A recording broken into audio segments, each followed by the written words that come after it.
Hello friends, welcome to Srilu creations. ఇవాళ వీడియోలో మనము condensed milk or Milkmaid అని కూడా అంటాం కదా. సో ఈ కండెన్స్డ్ మిల్క్ని ఇంట్లోనే ఈజీగా ఎలా ప్రిపేర్ చేసుకోవాలో చూసేద్దాము.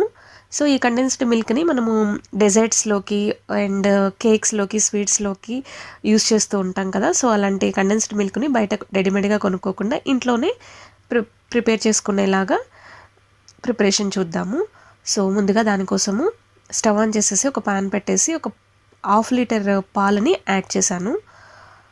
సో 1/2 లీటర్ పాలని చక్కగా మరిగించుకోవాలి. అడుగంటకుండా మనము కలుపుతూ ఉండాలి.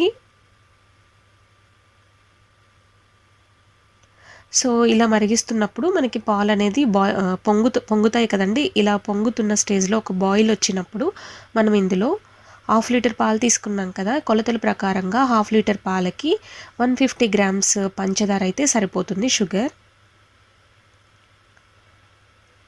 సో ఈ 150 గ్రామ్స్ పంచదారని యాడ్ చేసాం కదా. పంచదార అంతా చక్కగా కరుగుతూ ఉన్నప్పుడు మనకి పాల కలర్ అనేది లైట్ ఎల్లోయిష్ కలర్కి చేంజ్ అవుతూ ఉంటుంది పాలు బాయిల్ అయ్యే కొద్దీ. సో దగ్గరే ఉండి మనము అంటుకోకుండా బాగా కలుపుతూ ఉండాలి పాలు. ఈ ప్రాసెస్ అనేది మనకి 20 మినిట్స్ ప్రాసెస్ అండి. 20 మినిట్స్లో మనకి మనం తీసుకున్న ఏదైతే క్వాంటిటీ పాలు ఉన్నాయో ఆ పాలు 1/4 క్వాంటిటీకి రావాలన్నమాట. పావు వంతు రావాలి పాలల్లో మనం తీసుకున్న పాలకి. సో అలా పావు వంతు వచ్చే వరకు మనం మరిగించుకోవాలి.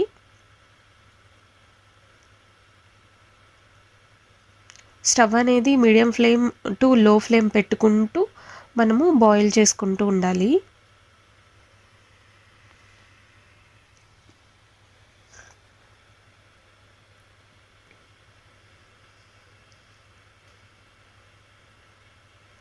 సో ఒక 20 మినిట్స్ ఇదే విధంగా మరిగించుకుంటూ కలుపుకుంటూ ఉన్న తర్వాత 20 మినిట్స్ తర్వాత మనకి చక్కగా ఇలా దగ్గర పడిపోతుంది. అంటే మనం తీసుకున్న పాలకి పావు వంతు వచ్చేసిందండి. సో ఇలా వచ్చిన తర్వాత ఒకసారి బాగా మిక్స్ చేసేసుకోవాలి. కలర్ కూడా చూసారా, లైట్గా ఎల్లో కలర్గా వచ్చేసింది. మనము కేక్స్, చాక్లెట్స్ చేసేటప్పుడు కూడా యూస్ చేస్తారండి ఈ కండెన్స్డ్ మిల్క్ని. సో ఇలా 1/4 పార్ట్కి వచ్చిన తర్వాత మనం ఇందులో కొంచెం బేకింగ్ సోడా యూస్ చేస్తాము. ఒక పావు స్పూన్ అయితే సరిపోతుంది. బేకింగ్ సోడా యాడ్ చేసేసుకుని ఒకసారి బాగా మిక్స్ చేసేసుకోవాలి.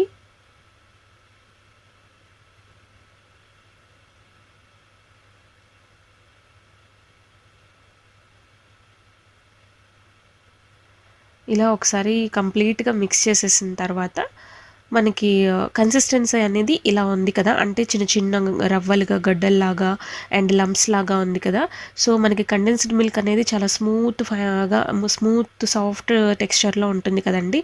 సో ఇది కొద్దిగా చల్లారిన తర్వాత మిక్సీ జార్లో వేసేసి మెత్తగా ఫైన్గా గ్రైండ్ చేసుకోవాలి. గ్రైండ్ చేసేసుకుంటే చాలా సాఫ్ట్గా కండెన్స్డ్ మిల్క్ అనేది రెడీ అయిపోతుంది. సో నేను గ్రైండ్ చేసిన తర్వాత చూపిస్తాను ఫ్రెండ్స్ ఎలా వచ్చింది అనేది. సో ఇప్పుడు ఆ మిశ్రమాన్ని మొత్తాన్ని చక్కగా మనం గ్రైండ్ చేసాము. చూసారా ఎంత సాఫ్ట్గా వచ్చిందో మిల్క్ మేడ్ అనేది. సో ఈ విధంగా రావాలి friends.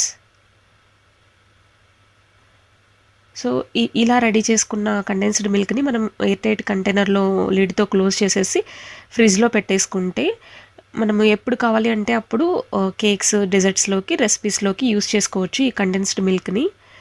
So condensed milk recipe నచ్చిందా ఫ్రెండ్స్? నచ్చినట్లయితే ప్లీజ్ లైక్ చేయండి, షేర్ చేయండి, సబ్స్క్రైబ్ చేయండి. Thank you friends, bye.